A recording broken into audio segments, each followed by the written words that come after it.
Olá pessoal, tudo bem com vocês? Estamos aí hoje com o nosso pastor Rômulo Eduardo Tavares. E é um grande prazer receber você aí, né? Prazer é E meu. nós poder trocar essa ideia, ter esse feedback.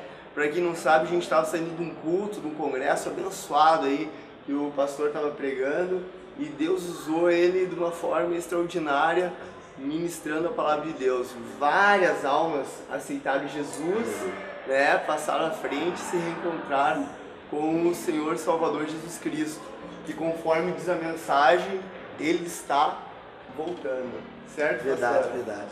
Na verdade, tudo nos mostra que Cristo está voltando.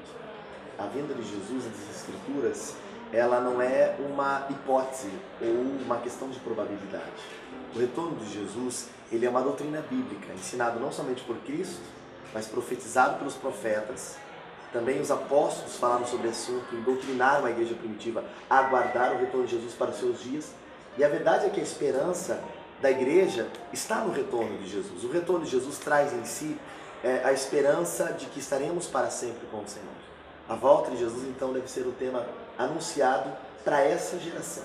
Aliás, fica aqui um registro e até um chamado para aqueles que ministram, porque é um tempo de voltarmos a falar sobre a volta de Jesus. A sensação que a gente tem hoje é que quase não se fala mais da volta de Jesus. É uma mensagem muito de autoajuda, muito voltada assim ao bem-estar da pessoa aqui, ao que a pessoa quer, mas muito pouco voltada à questão da eternidade.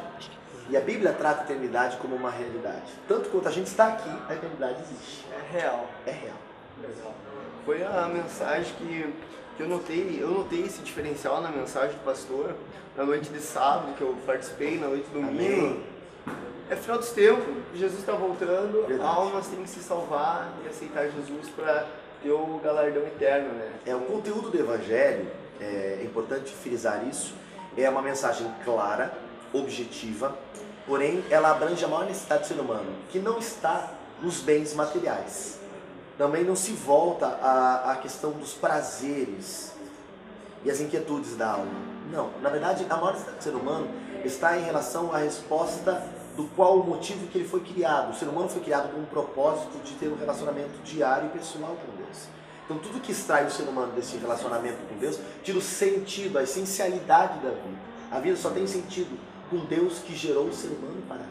Essa é a proposta do Evangelho. É a possibilidade, é a boa nova, é a boa notícia, a notícia alvissareira de que é possível o ser humano ser reconciliado com o Criador e voltar a ter esse relacionamento com Deus. E Jesus é essa porta, é esse meio de entrada, é a única forma do ser humano ser reconciliado com Deus. Cristo traz em si o projeto de salvação de Deus eterno para toda a humanidade. Amém. Pastor, sobre a sua conversão, eu gostaria que o senhor trouxesse um pouquinho para o pessoal que nos ouve.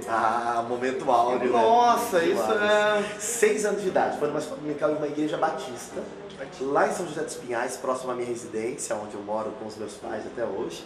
Eu encontrei Jesus numa escola dominical, 6 aninhos, ouvindo a professora dissertar sobre a cruz. Eu lembro que naquela época tinha aquele quadro verde, assim, né? Que o pessoal colocava com taxinha figuras. E ela colocou a figura da cruz vazia, a figura do túmulo vazio ali. Eu ouvi a mensagem de que Cristo morreu para me salvar, mas ressuscitou. E essa mensagem entrou no meu coração, e as lágrimas correram, e ali eu entreguei minha vida para Jesus. E tive o chamado de Deus aos meus 8 anos de idade, a primeira vez que eu ouvi Deus falar comigo em um culto doméstico, em que eu fui chamado para o ministério da palavra, e aos 9 aninhos eu comecei a pregar na minha própria congregação, aonde congrego até hoje.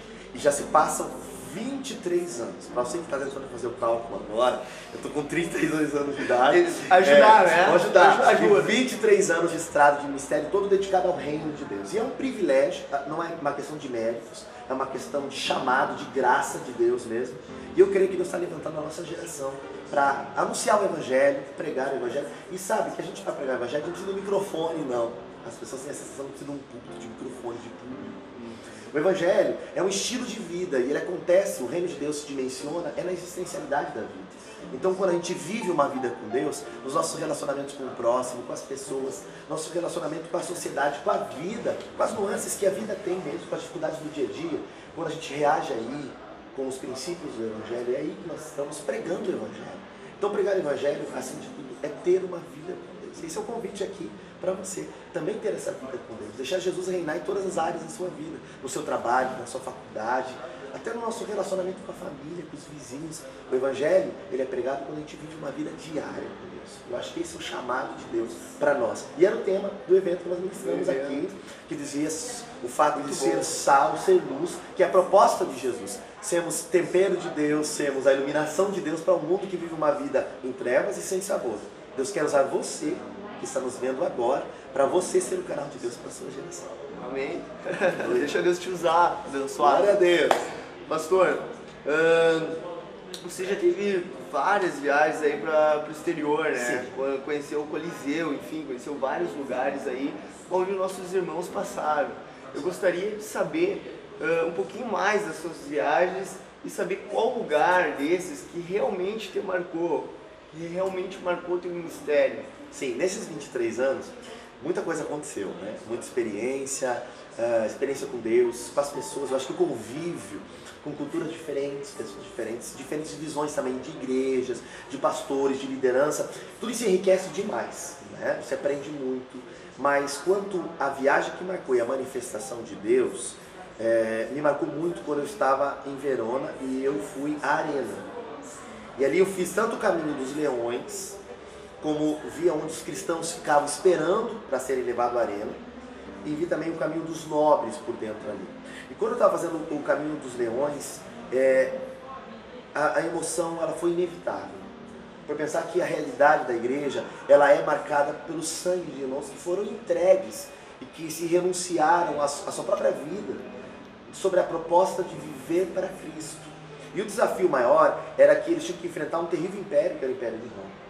Então ali eu pude sentir um pouco da realidade do que os irmãos viveram, pude perceber o quanto o compromisso com Deus ele tem que estar acima de qualquer outra prioridade. E aqui eu lembro da frase de um homem muito sábio que disse o seguinte, que o valor de uma causa ele não é determinado pelo quanto eu posso lucrar com essa causa. Isso não diz o quanto a causa vale para mim. O valor de uma causa é sim determinado pelo preço que eu estou disposto a pagar por essa causa. E esses irmãos doaram sua vida, pois Cristo doou sua vida por nós. E Jesus disse que aquele que perder sua vida por amor ao reino de Deus ganhará a vida eterna. Por amor ao Senhor terá a vida eterna. O convite é que você abra mão de outras prioridades e priorize a causa do reino de Deus. Pois aquele que prioriza o reino de Deus e sua justiça, as demais coisas serão acrescentadas. Então essa viagem me marcou muito, entre tantas viagens, desde lugares muito simples que a gente passa, a grandes cidades. O que me marca, acima de tudo, que eu poderia aqui fazer um resumo, é ver vidas sendo alcançadas como foi aqui pelo Evangelho. Lágrimas correndo, pessoas entregando sua vida a Cristo e vendo a igreja sendo edificada. A proposta de pregar a palavra como ela é e trazer a mensagem de uma forma clara. Esse é o nosso desafio, que o mundo ouça a mensagem de que Cristo é Senhor. Amém.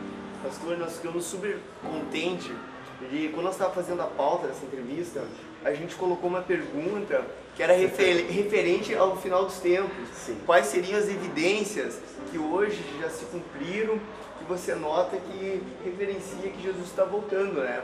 Só que quando nós chegamos no culto e começou a mensagem toda se estendeu para esse caminho. Foi uma super comprovação, acho, da nossa parte, também da sua, né? E eu gostaria que trouxesse um pouquinho dessas evidências para os nossos ouvintes aí, para o pessoal. Então, Jesus deixou sinais na vida civil, religiosa, na vida moral e também fenômenos da natureza. E dentro destes campos, todos os sinais que Jesus deixou era para demonstrar a proximidade do seu retorno, causando esperança, trazendo dinamismo à fé e chamando o povo ao trabalho do reino de Deus, que é um trabalho de alcançar vidas para Cristo. E é interessante afirmar que os sinais se cumpriram e que Cristo está às portas para o seu retorno. Talvez falar sobre a volta de Jesus seja um desafio ao estilo de vida que as pessoas estão vivendo. Estão voltadas ao seu ego, estão voltadas ao seu bem-estar. Mas eu quero aproveitar este momento, essa entrevista, para dizer que os sinais se cumpriram e que Jesus está voltando. E Ele voltará. Alguns pensam na vida de Cristo não mais como algo literal, mas apenas simbólico ou para causar esperança. Mas a Bíblia deixa claro que Cristo vai voltar. Jesus está voltando. A Bíblia nos afirma. E que haja esperança no seu coração da volta de Jesus. E o nosso muito obrigado pelo carinho, né? Eu Muito que agradeço a obrigado. você, a esse espaço, né, que estão me concedendo. É um prazer estar aqui na Igreja Batista Betel, aqui em Criciúma. E eu creio que Deus vai preparar outros momentos como esse para a gente estar aí falando da palavra de Deus com os nossos irmãos e poder compartilhar com você aí na sua casa. Quem sabe você está me assistindo agora, estava precisando de uma palavra de Deus para a sua vida.